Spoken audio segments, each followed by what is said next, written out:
ဒါပေမဲ့ဘဝအခြေအနေကသူမရဲ့အိမ်မက်တွေကိုလွယ်နဲ့ပြန်တန်းခွင့်မပေးခဲ့ပါဘူး။တညမှာတော့သူမအဖေကအလုပ်ကနေပြန်လာတဲ့ချိန်သူမကိုအန်နာမင်းအိမ်အောင်ပြုတ်ဖို့အချိန်ရောက်ပြီ။ကောင်လေးကမိသားစုကောင်းကောင်းကမို့လို့မင်းရဲ့ဘဝမှာပျော်ရွှင်ပါလိမ့်မယ်ဆိုပြီးသူမအဖေကပြောတယ်။မင်္ဂလာပါရှင်။ Stone Wall ကနေကြိုဆိုလိုက်ပါတယ်။တချို့ခါမှာဘဝကမင်းကြိုက်ဆုံးအရာတွေကိုအဝေးကိုယူသွားတတ်တယ်။တချို့သူတွေကမင်းကိုမိန်းကလေးတယောက်ပါပဲလို့ပြောတတ်ကြတယ်။ဒီဇလန်လေးကတော့မင်းမလုံနိုင်ဘူးလို့ပြောခံရတဲ့မိန်းကလေးတိုင်းအတွက်ပါ။မိမိအိမ်မက်တွေကိုဆွန့်လွတ်ဖို့အတင်းကျပ်စိတ်ခိုင်းခံရပေမဲ့လည်းစိတ်ထဲမှာတိတ်တိတ်ဆိတ်ဆိတ်နဲ့မျောလင့်ချက်ကိုထိမ့်သိမ်းထားတဲ့သူတွေအတွက်ပါ။ဒီဇလန်လေးကပါရီဆိုတဲ့ရွာလေးကမိန်းကလေးငယ်တယောက်ရဲ့အကြောင်းလေးပေါ့။သူမအကြိုက်ဆုံးຢာတွေအလုံးဆုံးရှုံးတော့မယ်ဆိုတဲ့အချိန်မှာသူမရဲ့ရောက်ကတိကသူမကိုသူမထပ်မံယုံကြည်ဖို့ကူညီခဲ့တယ်။စိတ်များများလယ်ကွင်းတွေဝန်းရံထားတဲ့ဖုံထူထူလမ်းတွေရှိတဲ့အေဂျန်တိတ်ဆိတ်တဲ့ရွာလေးတွေမှာအန်နာဆိုတဲ့မိန်းကလေးတယောက်နေထိုင်ပါတယ်။သူမကအသက်16နှစ်သာရှိပေမဲ့သူမရဲ့မျက်လုံးတွေကသူမနေထိုင်တဲ့ကမ္ဘာထက်ပိုကြီးတဲ့အိမ်မက်တွေနဲ့ပြည့်နဲ့တောက်ပနေတယ်။နေ့ရက်တိုင်းမှာသူမကြောင်းသွားကြောင်းပြန်ဖို့မိုင်များစွာလမ်းလျှောက်ရတယ်။လမ်းလျှောက်ပါများတော့ခြေထောက်တွေကဖုံအလိမ့်လိမ့်တက်နေပေမဲ့ခြေလမ်းတိုင်းကမျောလင်းချက်တွေရီမှန်းချက်တွေနဲ့ပြည့်နေတယ်လို့အာမန်ပါလာတယ်။သူမကစာအုပ်တွေကိုတိတ်ချစ်တယ်။အထူးသဖြင့်သင်္ချာနဲ့အင်္ဂလိပ်ကိုပေါ့။သူမအရန်စိတ်ဝင်စားတယ်လေ။သူမရဲ့ဆရာတွေကသူမကိုချစ်ကြတယ်လို့သူမရဲ့အတန်းပေါ်တွေကလည်းသူမကိုချစ်ခင်အားပေးဝန်းရံကြတယ်။အန်နာမင်းကြည့်လာရင်ဘာလို့ချင်လဲလို့မေးခံရတဲ့ခါတိုင်းသူမကပြုံးပြီးကျမဆီယာမဖြစ်ချင်တယ်။ကျမလိုပဲကြေးရွာကမိန်းကလေးတိုင်းအတတ်ပညာလေ့လာနိုင်ဖို့စိတ်ကူးအိမ်မက်တွေပိုက်ဆိုင်နိုင်ဖို့လမ်းဖွင့်ပေးခြင်းနဲ့လို့ပြောလို့ရှိတယ်။သူမကကျောင်းမှာအတော်ဆုံးကျောင်းသူတယောက်အတန်းထဲမှာလည်းအမြဲပထမပါပဲ။သူမရဲ့အမှတ်တွေမြင့်တယ်။အဲ့ဒါထက်သူမအိမ်မက်တွေကပိုမြင့်တယ်။ဒါပေမဲ့ဘဝအခြေအနေကသူမရဲ့အိမ်မက်တွေကိုလွယ်နဲ့ပြန်တန်းခွင့်မပေးခဲ့ပါဘူး။တညမှာတော့သူမအဖေကအလုပ်ကနေပြန်လာတဲ့ချိန်သူမကိုအန်နာမင်းအိမ်အောင်ပြုတ်ဖို့အချိန်ရောက်ပြီ။ကောင်လေးကမိသားစုကောင်းကောင်းကမို့လို့မင်းရဲ့ဘဝမှာပျော်ရွှင်ပါလိမ့်မယ်ဆိုပြီးသူမအဖေကပြောတယ်။အန်နာတိတ်ဆိတ်သွားတယ်။အိမ်အောင်ချမယ်ဟုတ်လား။ဒါပေမဲ့ဖေကျမစောင်းမွေးနီးလာပြီ။စောင်းမွေးလည်းဖြည့်ချင်သေးတယ်။ကျောင်းပြအောင်တက်ချင်သေးတယ်လို့အန်နာကပြောတယ်။အဲ့ဒီခါသူမအမေကသမီးအမေတို့ဆုံးဖြတ်ပြီးပြီ။မင်းတာဝန်ယူဖို့လိုတယ်။မိန်းကလေးတယောက်ရဲ့အမှန်တကယ်အိမ်ကသူမယောက်ျားရဲ့အိမ်ပဲ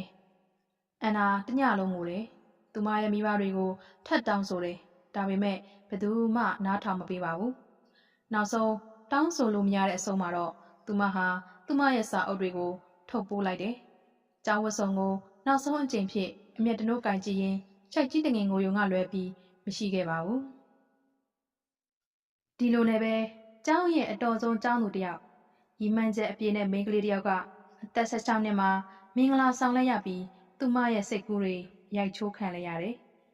။သူမရဲ့အိမ်တစ်ကတခြားရွာတရာမှာရှိတယ်။သူမယောက်ျား Riff ကကျင်နာတယ်အေးဆေးတည်ငြိမ်တယ်။သူမယောက်ခမကတော့မာနအလွန်ကြီးပြီးအတ္တလည်းကြီးတယ်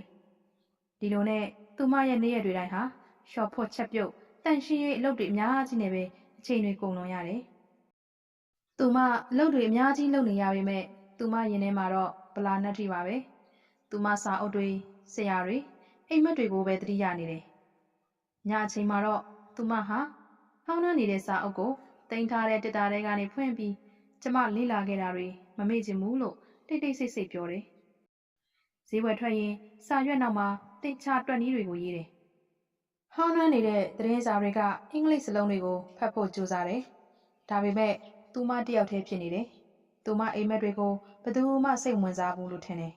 ။တညမှာတော့သူမရောက်ကတိဖြစ်သူမစ္စတာဒေးဗ်ကအိမ်ပြန်လာတယ်။သူကငင်းကြားချောင်းအုပ်ဖြစ်ပြီးတော့ဉာဏ်ပညာရှိတယ်တည်ကြည်တယ်နုညံ့ပျော့ပြောင်းတယ်။သူကအန်နာရဲ့အခန်းကနေမီးအနေငယ်လင်းနေတာကိုမြင်လိုက်ရတယ်။အခန်းထဲကိုကြည့်လိုက်တော့သူမဟာမီးရောင်မှိန်မှိန်ရဲ့အောက်မှာတစုံတစ်ခုရေးနေတာမြင်တယ်။အန်နာသမီးဒီချိန်ထိမအိပ်သေးပဲဘာလုပ်နေတာလဲ ။အိုးဘာမှမဟုတ်ပါဘူးဖေ။စာရေးနေတာပါ။မကြောက်ပါနဲ့သမီးလေး။ငါကဆရာတယောက်ဖြစ်ခဲ့မှုပါတယ်။မင်းတကူကိုလေ့လာနေတယ်ဆိုတာငါသိပါတယ်။ဟုတ်ပါတယ်။ဒါပေမဲ့အဲ့ဓာတွေကအခုတော့မရှိတော့ပါဘူး။အဲ့ဒီရက်တွေကပြီးဆုံးသွားခဲ့ပါပြီ။မင်္ဂလာဆောင်ပြီးရင်အိမ်မက်တွေဆုံးသွားတယ်လို့ဘယ်သူပြောတာလဲ။လူတိုင်းကပြောတယ်။မင်းမကောင်းတယောက်ဆိုရင်မိသားစုတွဲပဲစဉ်းစားရမယ်တဲ့။ဒါပေမဲ့ယောက်ျားရဲ့မိသားစုကလည်းသူမရဲ့အိမ်မက်တွေကိုစဉ်းစားပေးနေတာပေါ့။အန်နာအယမ်းအံ့ဩသွားခဲ့တယ်။သူမဘဝမှာဒီလိုပြောခဲ့သူမရှိဘူးလေ။အဲ့ဒီညကစားပြီးသူမအတွက်အရာရာပြောင်းလဲလာခဲ့တယ်။မစ္စတာဒေးဗ်ကအန်နာကိုစာအုပ်တွေပေးတယ်။ညတိုင်းမှာသူမကိုအိမ်ရှိခြံငယ်လေးမှာထိုင်ပြီးစာသင်ကြားပေးတယ်။မင်းက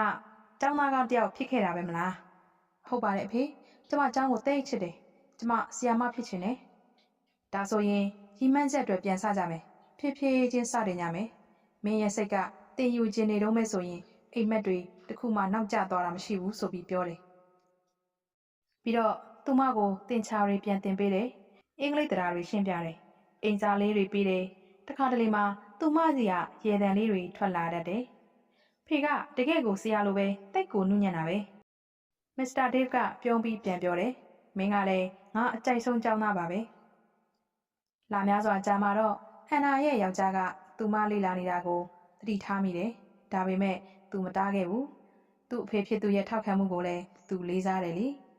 ။တနေ့မှာတော့မစ္စတာဒေးဗ်ကပြောတယ်။အန်နာရေဒီအနီးနားမှာကျောင်းတစ်ခုရှိတယ်။သူတို့ကမိန်းကလေးငယ်လေးတွေကိုစာဖတ်သင်ပေးဖို့ကူညီလိုနေတယ်။ဒီချိန်ကစပြီးသူမရဲ့အိမ်မက်တွေဟာပြန်လဲပေါက်ဖွာလာဖို့အခွင့်အရေးရလာပါတော့တယ်။မင်းစူးစမ်းကြည့်မလား။ကျမလား။ကျမဆီယာမတကယ်မဖြစ်သေးဘူး။မင်းမှာအသိပညာနဲ့ကျင့်နာမှုရှိတယ်။ဒါကအမှန်တကယ်ဆီယာမတယောက်အတွက်လိုအပ်တဲ့အရည်ချင်းပဲ။သူမအားရှိသွားတယ်။အစမှာတော့သူမတိတ်ကိုစိတ်လှုပ်ရှားနေတယ်။